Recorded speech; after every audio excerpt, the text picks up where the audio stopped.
Merci de nous recevoir. Et donc, on va vous présenter notre entreprise, alors Alterlis, entreprise particulière, ne serait-ce que par ses statuts.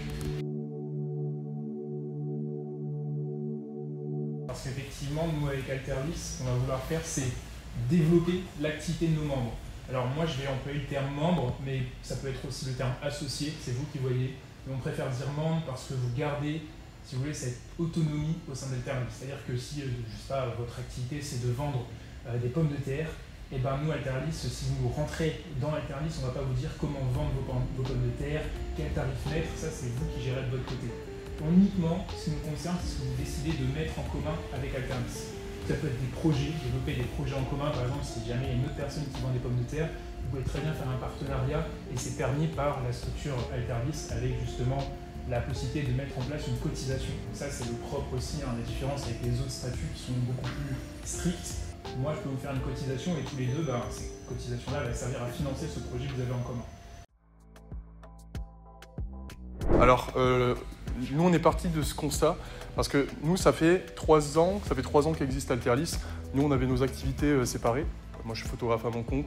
Thomas, il faisait beaucoup d'assistance de direction, par exemple, mais pas que. Et en fait, on était tous les deux auto-entrepreneurs et on servait de cette structure pour optimiser personnellement.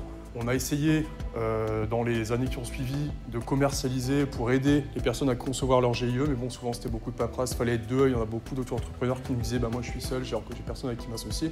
Et donc là, on a encore changé le business model. Maintenant, on permet aux personnes de nous rejoindre en se servant de notre système. Parce que c'est là où c'est beaucoup plus simple.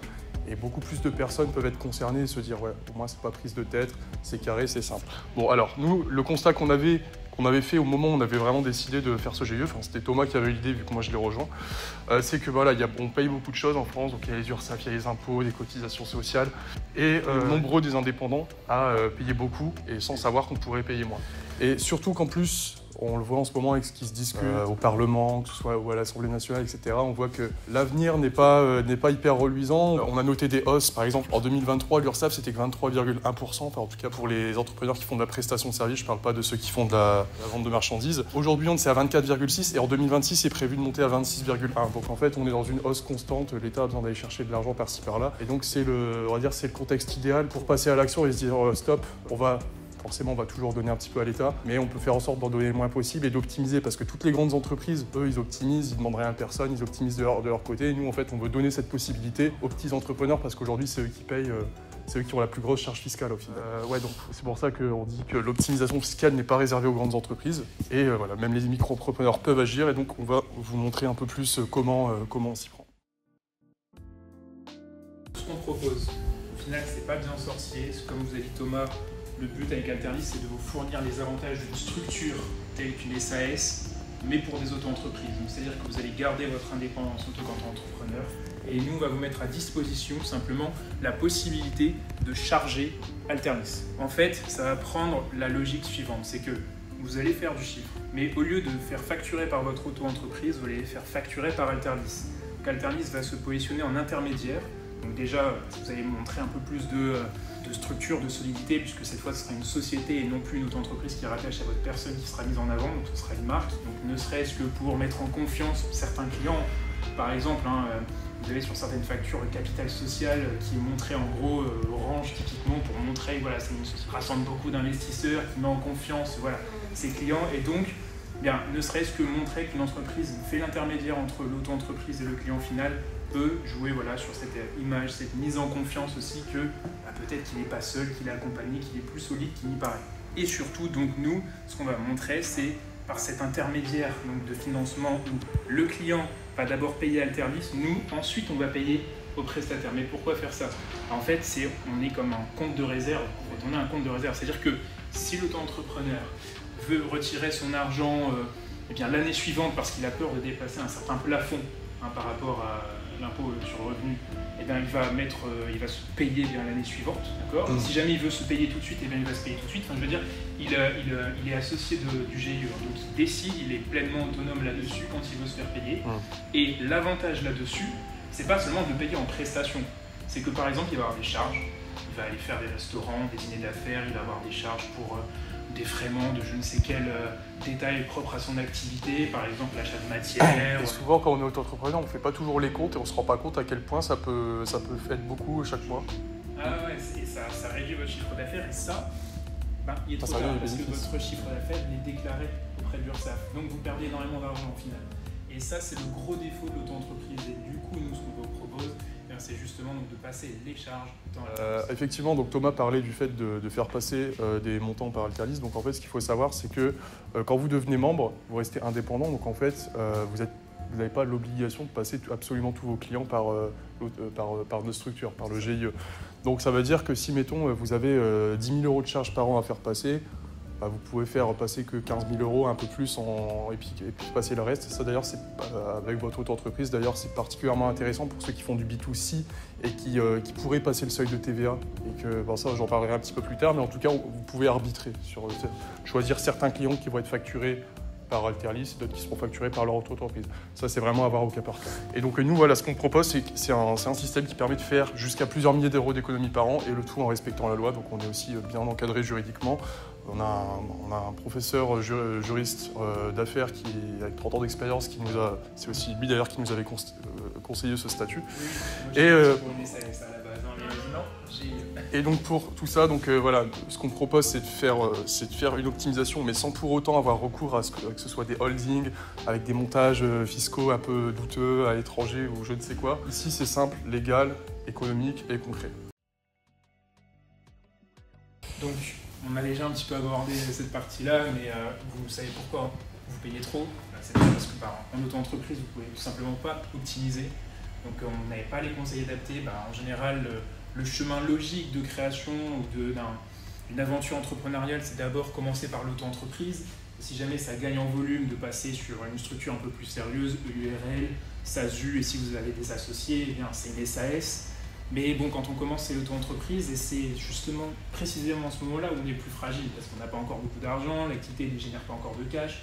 Donc c'est là où en fait nous on va apporter notre petit levier, donc avec Alterlis, d'optimiser les revenus.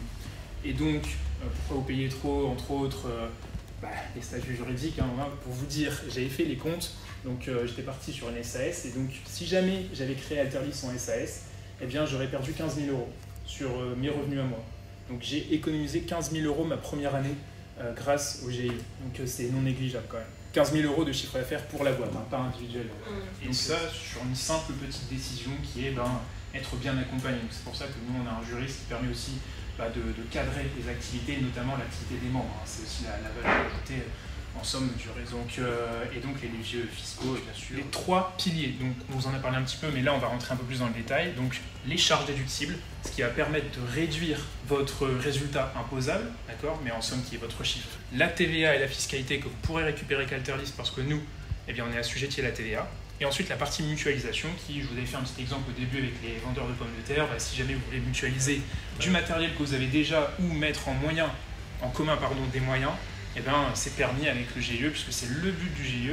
Le propre d'Alterlis, c'est que nous, en fait, on n'a pas créé Alterlis, en tout cas, j'ai pas créé Alterlis pour vendre quelque chose ou pour structurer une activité économique. Le GIE, c'est interdit pour ça. On n'a pas le droit de structurer une activité économique. Le seul but d'un GIE, c'est de développer l'activité de ses membres.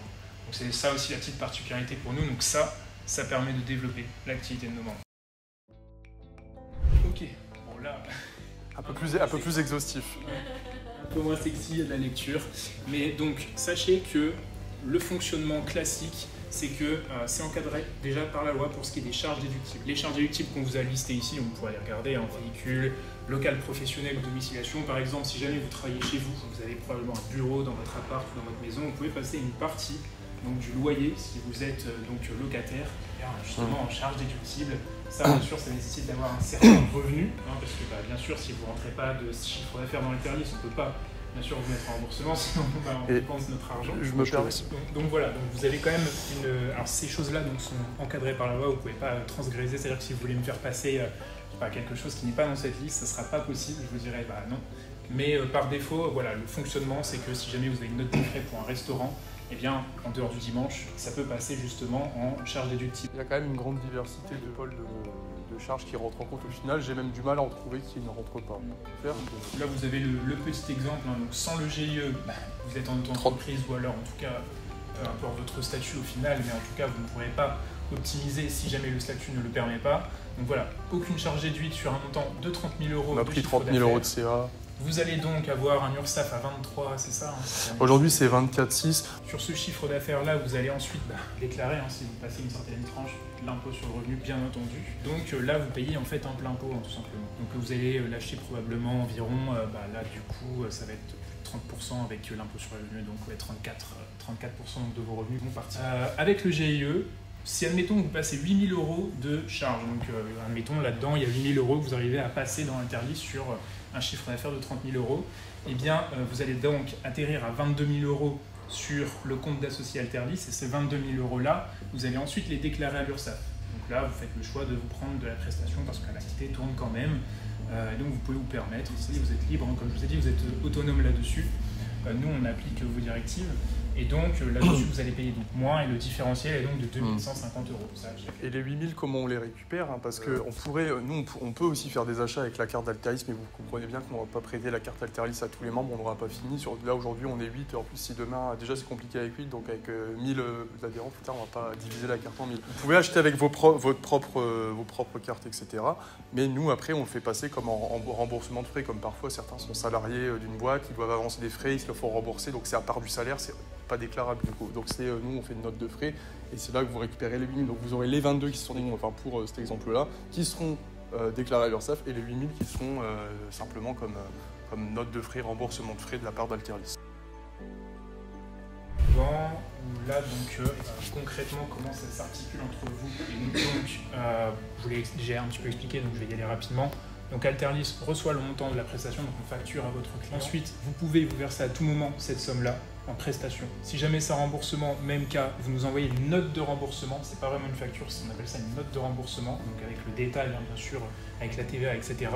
Et là-dessus, ensuite, on vous verse l'argent sur votre compte bancaire, tout simplement. C'est pas plus compliqué que ça. Et moi, ensuite, j'actualise les comptes, donc puisque Alterlis vous doit, donc par exemple, dans une logique de 1 000 €, 500 € de remboursement, il vous reste donc un crédit de 500 €. Nous, on appelle ça crédit. Voilà, oui, j'insiste quand même sur le fait que vous devez quand même refacturer derrière. Il ne faut pas que votre auto-entreprise soit 0 €, parce que là, c'est pas normal. Enfin, je veux dire, sinon, il n'y a pas de but réel, en fait, de créer une activité qui génère du chiffre d'affaires.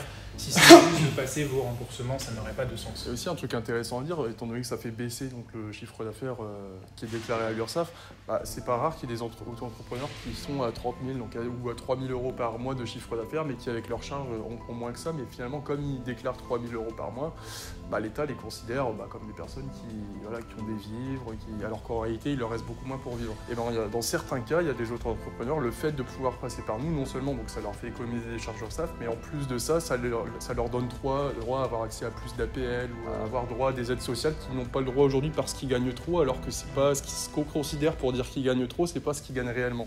Ouais. Donc là aussi, concernant la TVA, j'en ai un petit peu parlé tout à l'heure.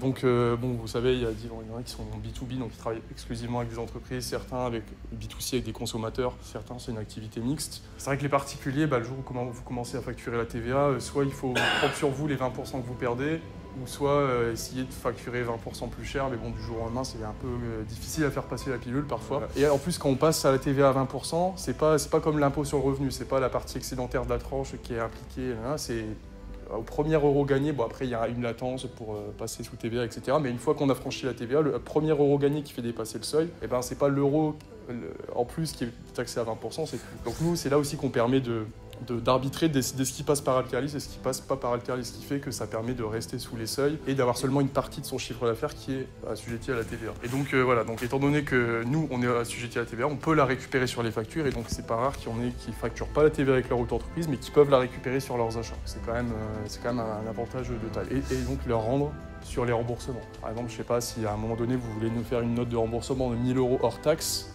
on va vous rendre 1 200 parce que c'est une TVA que vous aurez collectée avec votre activité. La mutualisation, dont je vous ai parlé tout à l'heure, qui peut prendre deux aspects. Donc, soit c'est un financement, comme je vous ai dit, sur le crédit dont on vous doit sur votre prestation que vous allez rentrer à Alterlis.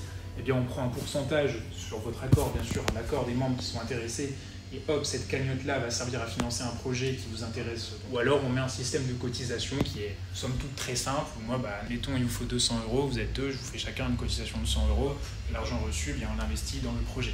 Donc c'est ça, cet intermédiaire aussi qui permet de vous éviter de devoir faire des partenariats complexes, de devoir faire appel à un juriste que vous allez devoir payer. C'est que là, sur ce cadre-là, le cadre du GIE, vous allez pouvoir faire reposer des partenariats. Et donc, par exemple concret, c'est que nous, on a des bureaux à Eurotechnologie. Et donc, ces bureaux-là, on les a mutualisés entre Thomas et moi, par exemple. Ce qui fait qu'on paye 2 fois moins cher. Individuellement, aurait été quand même difficile pour nos auto-entreprises respectives.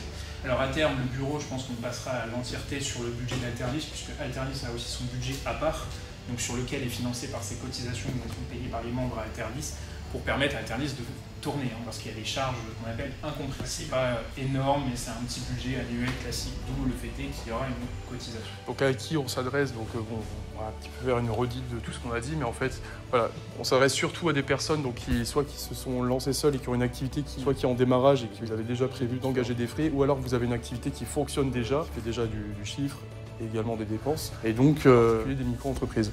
On va vous parler un petit peu juste après de combien réellement ça coûte, et nous en fait on se rémunère sur ce qu'on vous fait vraiment économiser. En fait, c'est pas rare que certains, en adhérant au GIE, le mois où ils nous ont rejoints, ils sont déjà en train d'économiser. C'est-à-dire qu'il y a certaines entreprises qui vont vous proposer de changer de statut, passer d'auto-entreprise à entreprise individuelle, et qui vont vous mettre un juriste sur le coup, qui vont vous faire passer des formations pour pouvoir le faire, etc. Ça peut coûter plusieurs milliers d'euros.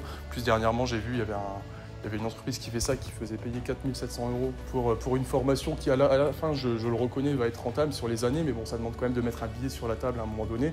Nous, on peut être rentable dès le premier mois où on nous rejoint. Si par exemple, le mois d'avant, vous avez fait 1 000 € de frais, même à 1500 parce que je sais pas, vous avez pris une formation continue ou je ne sais quoi. Et bien ce que vous allez récupérer en charge le mois d'après, ça va déjà absorber la cotisation d'entrée que vous allez payer. Pour beaucoup de cas, ça nécessite même pas de mettre un billet sur la table dès le départ. Et donc, on cible principalement effectivement les auto-entreprises, puisque vous l'aurez compris, c'est là où on a le plus de valeur ajoutée, étant donné que vous ne pouvez pas optimiser ce statut-là en tout cas. Donc c'est la cible principale, mais comme on vous a dit, on a des SAS qui sont au sein du GIE, qui font quand même leur affaire. Mais donc tout ça pour conclure, c'est que Alterlis, il y a quand même une cotisation annuelle qui est facturée aux membres, 100 € pour permettre au GIE de tourner correctement, et aussi de fournir notamment par exemple photos pour les membres, pour développer l'activité des membres, toujours dans cet aspect-là. Je vous l'ai dit au tout début, vous êtes membre, mais en fait c'est associé, mais le terme on applique plutôt c'est membres, au même titre qu'on ne dit pas président, directeur général pour le GIE, mais on dit administrateur, c'est des petites différences comme ça, et on préfère dire membre, c'est plus collaboratif, plus dans l'esprit associatif. Et donc, bien sûr que vous aurez accès à cette aventure entrepreneuriale, ce qui signifie droit de vote également, et donc un accès aux affaires internes de l'entreprise. Et donc c'est un enrichissement de votre aventure entrepreneuriale aussi. J'ai bien dit que ce n'était pas fait pour structurer une activité économique, mais ça à la rigueur, on a déjà passé cette étape-là, puisque comme Thomas vous avez dit, on a réorienté le GIE maintenant pour développer l'activité des membres. Merci à vous. Merci.